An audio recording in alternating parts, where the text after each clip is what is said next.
They're charging almost $8 for brownies with a few Easter sprinkles on them. So I thought it was time to round up some more low-cost holiday recipes to share with you. This time, we're focusing on Easter.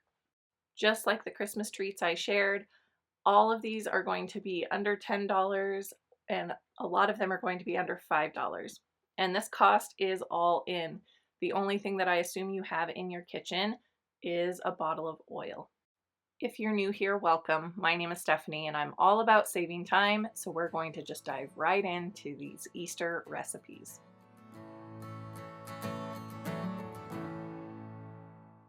First up, we are making carrot cake cookies. All you need is half a cup of oil out of your pantry, 2 eggs, and a box of cake mix. The cost of $2.71 includes the cost of the 6 eggs that you have to purchase at the store. So you will have some leftover eggs for your money. And I love cake mix cookies because they are so easy to mix up and they're easier to serve, at a little outing with family instead of having to take all the stuff you need for serving cake, like plates and forks and all of that. You can frost them if you want, but they taste great even without it. Next up, we have another version of 2-ingredient fudge. This one just takes vanilla baking chips and sweetened condensed milk. But you will see in just a moment, I spend an extra $3 to make this Robin's egg fudge. So you just start by lining a pan with foil, and then you melt a cup and a half of the vanilla baking chips. So it's almost a full bag, and then half a cup of the sweetened condensed milk.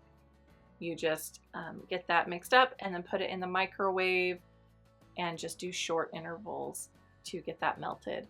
And so then I found some Oreo puffs for $1 and then some sky blue food coloring, and I mixed that in with the melted fudge ingredients to try and make it look like robin eggs, and I thought I did a pretty good job. It's a very fine line between looking like robin egg and looking like mint chocolate chip. So I thought it turned out okay. I could probably have done a little bit more blue, but it looked okay. And then you just put it into your prepared pan and put it in the freezer for a little bit to set.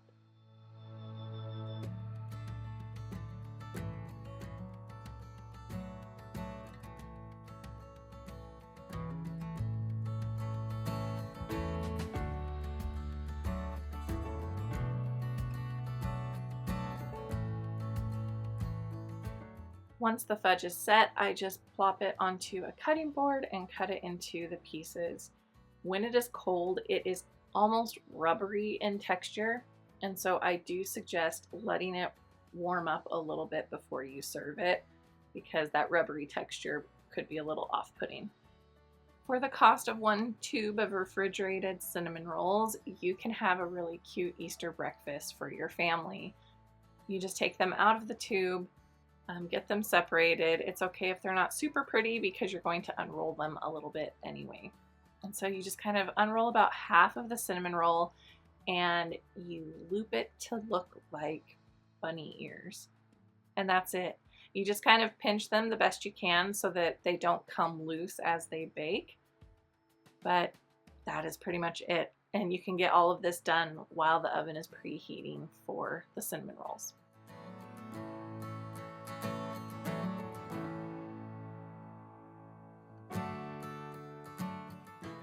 Once the cinnamon rolls are in the oven, I take the glaze and I do about half of the glaze in a bowl, and then I add 1 drop of red food coloring. This is totally optional, so I didn't include it in the cost because you can just drizzle the icing over the top of them. But I wanted them to kind of look like rabbits, so I took this pink glaze and I took a knife so that it was easy to be really precise with it, and I just kind of put a line of the pink in each of the ears, and I thought it turned out pretty cute. And then once I did that, I also took the remaining glaze that was still in the tube and I put a little dot there for an upside down heart sprinkle. You could also just put a dot of pink glaze for the nose as well, but I just had the sprinkles, so I thought I would use them. If you need a simple and inexpensive dessert to take to a family gathering, this pineapple angel food cake is always a winner. You just get one of the angel food cake box mixes that is just add water. And then you put that in the mixer with a can of undrained crushed pineapple, because you need the liquid because you're not adding water to the cake mix. And then once you have that all mixed together, you add it to an ungreased baking pan and you just bake it.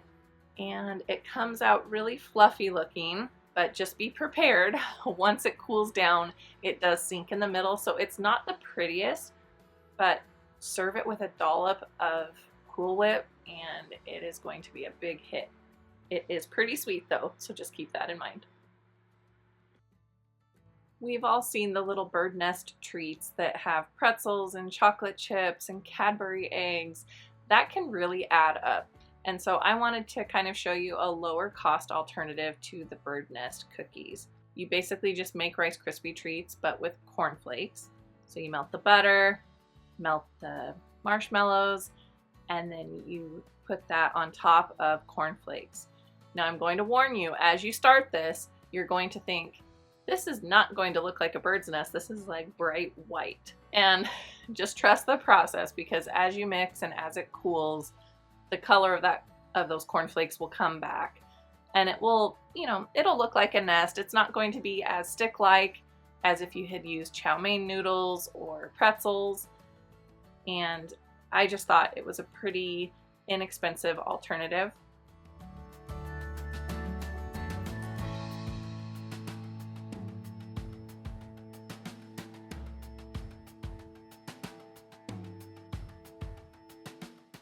And then these speckled jelly beans are one of the cheapest candies that you can get at Walmart for the quantity.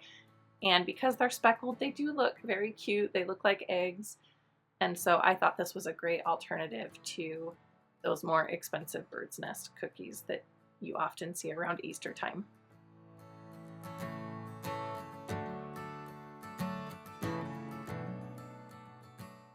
This recipe did cost slightly over $10, but that is because I don't have access to a dollar store or to a craft store where I can use coupons for the candy wafers. So I started by getting my pieces ready, because once you're dealing with melted chocolate, things go quickly. And so I got the melted yellow wafers into a Ziploc bag, cut off the tip, and then did my best to fill in the pretzels into kind of a little chick shape. I just used a fork to clean up the edges and make it look a little bit tidier. And then I did a half of a Reese's Pieces for the beak, and then a little black sprinkle for the eye. I think blue would also be really cute, little blue-eyed chicks. But that is how they turned out, and you can make a lot for the money. This is a great treat to make with kids. For the price that I'm showing, you can make 4, but you'll have a lot of leftover crackers and Nilla wafers. But basically you just put a graham cracker on a plate, spread it with frosting. You can dye the frosting green if you want to make it look like grass. You can also add some shredded coconut if you dye it green. Then you put half of a donut on there. I like to use old-fashioned because they have a nice big opening. And then you just place the Nilla wafer there as if it's the stone rolled away from the tomb. You can put a little flag in it that says "He is risen," or you can just write it on the plate. I'll also show a picture of one that I've done with the coconut and the flag if you are curious to how that turns out.